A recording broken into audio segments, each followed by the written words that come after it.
I'm Keith Grayson, host of the Legends of Arkansas podcast, and welcome to episode 1.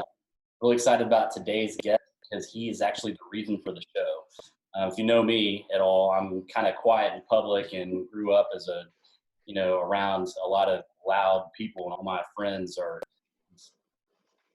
storytellers that are over the top and just have run into these crazy instances. So our first guest, we're bringing in the pride of Clarendon, Arkansas, Rickey Glover. How you doing, man? I'm doing all right. How about yourself, Keith?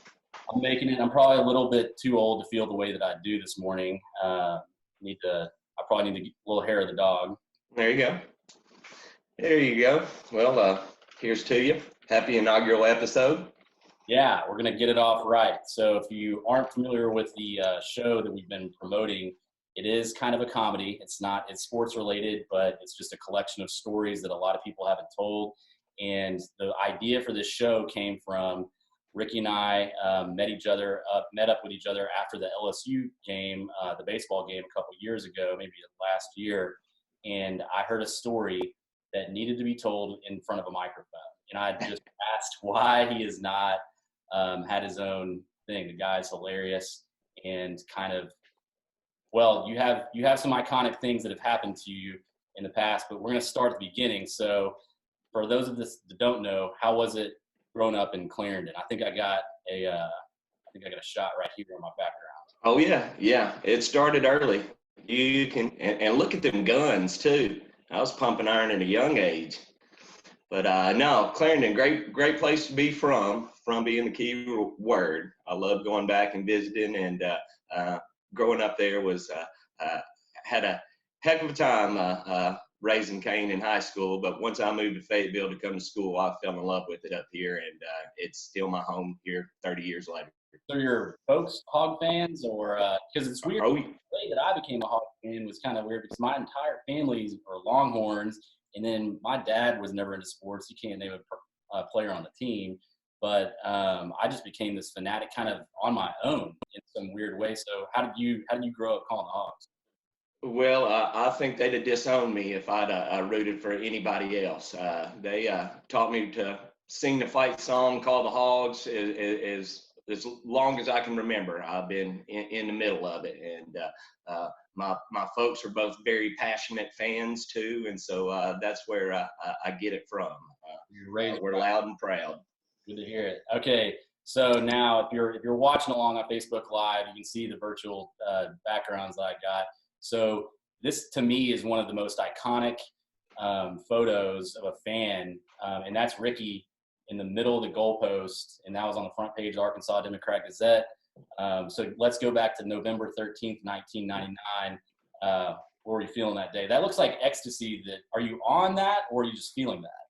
Just feeling it. My freshman year, I was back in my sorority fraternity days. As you can see, I had to wear a suit and tie there, and they wouldn't let me wear red or white on game days. And boy, that used to break my heart while I was pledging. But that scene there was a noon game, and it was hot as all get out. And I was late to pick up my date, didn't get there till about halftime. And back then, the student section, where you can see over there to your right, that's where they'd sit all the students. And once it got overflowed, it was worth your wait to wait until that was full, and then they'd send you down in that end zone. So we got to sit down there in the end zone, and when my landlord hit Anthony Lucas for the touchdown and that place went nuts, people started crowding right up to the sidelines getting ready to rush the field. And when everybody rushed the field, I had one thing on my mind and in my sights, and that was I'm getting on top of this goalpost. So I had a buddy of mine boost me up there and was just loving every minute of it, having the time of my life until the thing snapped. And boy, I saw my eyes flash before my eyes.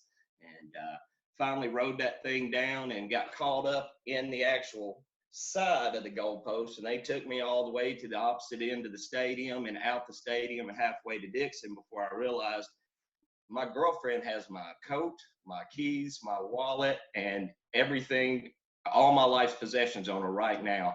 So I turned back around to go to the stadium, and the stadium's completely empty. needless to say, I lost a girlfriend, a wallet, set of keys, cell phone that day, and don't regret a single bit of it. That's the worst feeling in the world, losing a wallet. I mean, I can't. Did you get the wallet back at least? Eventually, but what little money was in there was conveniently missing. All right. So when we hooked up, so I think I got there around 2002, maybe. I did a brief stint, maybe a 2 or 3 semester stint before I dropped out officially at UA. And at the time, you guys had just started what's the Baum Squad. I mean, Right. I always remember you were kind of the ringleader, but kind of tell me how that came about with the Baum Squad.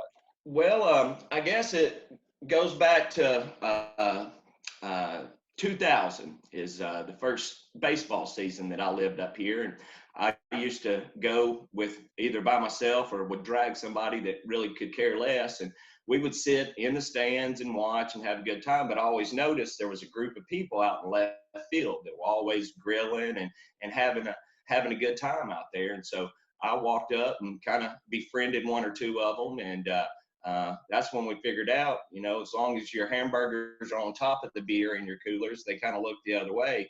And so there was a handful of us that started with just a couple of Razorback flags attached to 9 irons, waving them out there. And, it just kind of snowballed from there. So the thing that I really appreciate as a fellow psychopath fan, the amount of research that you do on the left fielder. So what made you think of that?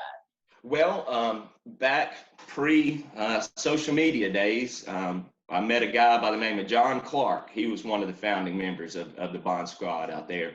And he had a buddy that worked for the Democrat Gazette and had a press pass. So what we would do is wait for the opposing left fielders to come out and shag their flies during warm-ups.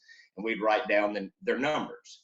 And we would call John Clark's buddy who was in the booth, and he would get the media guide from the opposing team and look up number 1 and number 4 or whatever they were and give us a little bit of dirt, mom's name, dad's name, 1 word to describe them, favorite band and stuff like that. So we would call up there and he would tell us whatever, and we'd write it down and pass it along, and even got to the point where we'd make copies of it and pass it down to people in center field. And that's kind of how it all started. But thank goodness for Facebook and kind of streamlines all that process now too. So it evolved, right? I mean, as it progressed, like I remember when you could first go out in the left field and they set the grills up and it was kind of red cupping, that it was a little known thing. I mean, now it's all it's a little commercialized and stuff. You still to this day kind of do the same thing. Oh yeah. Yeah, just as long as you keep the ushers well fed and you mind your P's and Q's for the most part, and you police yourself, they're still down to look the other way. So I don't know John Clark personally, but I know there's a story about him. What ended up happening? Didn't John get into it or something with an actual player, or what happened there? All my stories in my head are kind of. Well, which incident? No, John was a very passionate fan, still is a very passionate fan, but some of us don't know when to let it go. And, once the 9 innings are over with, you shake the guy's hand, or at least, tell him good luck, kiss my butt, we'll see you on down the road. Well, John was he was a king of wanting to go to the buses after the game and fight the whole entire team. And so there was one incident where he had, and I can't even remember who it was, I want to say Louisiana Tech, but had half the bus surrounding him, wanting to whoop his what. And finally they had told him, for next game, because it was a 2-game series, he said, next game, it would be in your best interest not to come. We're not kicking you out. We're not telling you you're banned, but just for the next ball game, please don't come show up in left field. So what he does is he grabs his chair and his hibachi, and he sets up shop on that sidewalk right outside the back fence of the hog pen to watch the game. And finally, one of the police officers came up to him and was like, we can't have you do this. You can go watch it from the parking lot next door. And he spoke his mind that night, and he's been few and far between since then. But I guess all good things must come to an end at some point in time. So as you became kind of a known heckler to the opposition, I mean, that to me, like the left field heckling, and y'all kept it clean for the most part. I mean, I know there was some controversy, but that wasn't y'all. That was years ago. Right. That was some other. Well, and when we started the whole left field bomb squad, it is to of course get a competitive advantage on our opponents. But for the most part, we're just there to try to make them laugh, try to make other people laugh. We refrain from cussing, but we do our research so they know we know what we're talking about. So how did it start with the baseball? Let's jump into the. Okay, so I've amassed a collection of, last count, 23 baseballs that are all personalized to Ricky, you suck, from whatever, from whoever. But it all started back early 2000. OSU had a left fielder, Oklahoma State, by the name of Ty Wright. And Ty had a sister by the name of Autumn. And so we kept telling him it was autumn year round at our houses, and he didn't take too kindly to it. Well, he ended up kicking our butts, put us out of the regional, either it was regional or super regional that year. And after the third out, he turned around, grabbed his crotch, flipped us off, and told us where to go. So fast forward next year, we're in the super regionals again against Oklahoma State and against Ty Wright. So he comes jogging out on the Friday of that series, and I go, there's no way you're going to be grabbing your crotch and flipping us off after this series is over with. He's like, yeah, whatever, blah, blah, blah, blah. Come to find out, he kicks our butt again. Ended up with a walk-off home run, I want to say, to win it. So after the game, I run all the way over to their bench, and I reach down, and he doesn't know if I'm going to punch him in the face or shake his hand. And he looks up, sees it's me, and I put out my hand. I said, great game. You know, you killed us 2 years in a row. Glad you're a senior. Glad you're never going to have to play here ever again. And he goes, give me just a second. I got something for you. He goes down in the dugout, grabs a baseball and says, to Ricky, you suck, Ty Wright. Throws it up there to me. And that he didn't know what he was starting when he gave me that. But he was the first of many. All right. So tell us how it evolved. From there, with the advent of social media, most of the time I'll get on Facebook, befriend them when they're coming into town, Wednesday, Thursday before they come in town, say, hey, my name is Ricky. You'll get to know me this weekend. I'll be standing behind you, but at the end of the series, all I ask is that you sign a baseball for me to Ricky suck. I'll explain later. And 90% of the time they're on board. But there's about 10% of the time that they are not. And it's the ones that are not, that don't play along, those are the ones that I really get in their head. And they're the ones that kick a ball around in left field and turn a single into a triple because they're trying to make a play and show out in front of everybody. But just kind of started from there. And I mean, now it's to the point where people that didn't even sign baseballs for me then and there, that have matured and grown up over 3 or 4 years, and we're still kind of Facebook friends or whatever, or send me baseballs in the mail to Ricky, you suck. I mean, I've even gotten invited to a couple of weddings. There's a bunch of like swag that I've got from some of these smaller schools that we play early in the season that just, they love it. They embrace it. Like Baum Stadium's the biggest place they'll ever play. And it's the biggest crowd they'll ever play in front of, and the most passionate fans they ever played in front of. And even if they're on the losing end, they always tell me they enjoy the experience. So one of the people that didn't sign it, I guess, was Brant Preacher. Yeah, Brant Preacher, Captain Brant. In 2004, he was playing left field for Florida State during the Super Regional, and we ended up beating him. And he was a senior at the time. And I'd asked him to sign a ball for me, but he was a senior. It was his last ball game. He was just in tears and didn't even pay me any mind after they got beat. Well, fast forward to about 10 years later, and I'm down in Perdido Key with my ex-father-in-law and ex-brother-in-law going on a guided fishing trip. We're standing on the dock down there about 4:30 in the morning. All of a sudden, this boat comes rolling out of the fog, and on the side it says Captain Brant Preacher. 4:30 in the morning, I'm still half asleep, hungover, not putting two and two together. So we just get on and go out to sea. Well, we get about 5 miles out into the Gulf of Mexico, And father-in-law's asking all sorts of questions about what kind of test line is this, or what kind of bait do you use, this, that, and another. And so I asked him, I was like, well, why'd you get into guiding fishing? He was like, well, I thought I was going to be a baseball player. I played a little bit in college, but after my last game, I was so emotionally broken that I knew I needed to choose another career path. I was like, where'd you go to school? He said, Florida State. I said, did you play there when Stephen Drew was there? And he was like, yeah, me and Stephen played all 4 years together. I said, do you remember playing in Fayetteville, Arkansas in 2004 during a regional? And he turns around and looks at me, and we finally put 2 and 2 together that we had interacted prior to this. So like I said, we're in international shark-infested waters, and he could have thrown me over the side of the boat if he wanted to.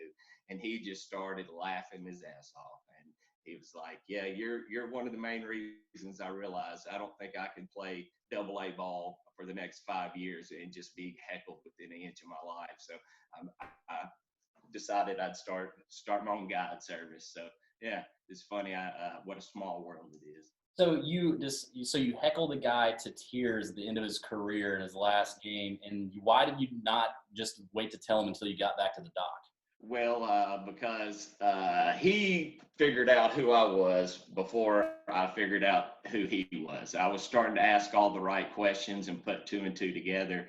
And of course, my poor ex-father-in-law and ex-brother-in-law are in the same boat with me going, Rickey's going to get us killed. Like, nobody's going to make it back to shore except the captain today. And, there was a definite awkward pause there for a second. And finally, he started laughing, and he reached up underneath his seat and had an old, decrepit baseball that looked like he had just fished out of the Gulf of Mexico. And right then and there, signed it for me to Rickey, you suck, Captain Brant Preacher. So it was about 10 years in the making, but I finally got it.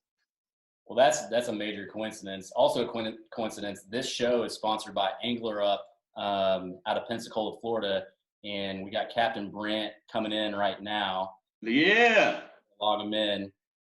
Actually, I had texted this dude, called it, talked to his business partner, everything, and he would not come on the show.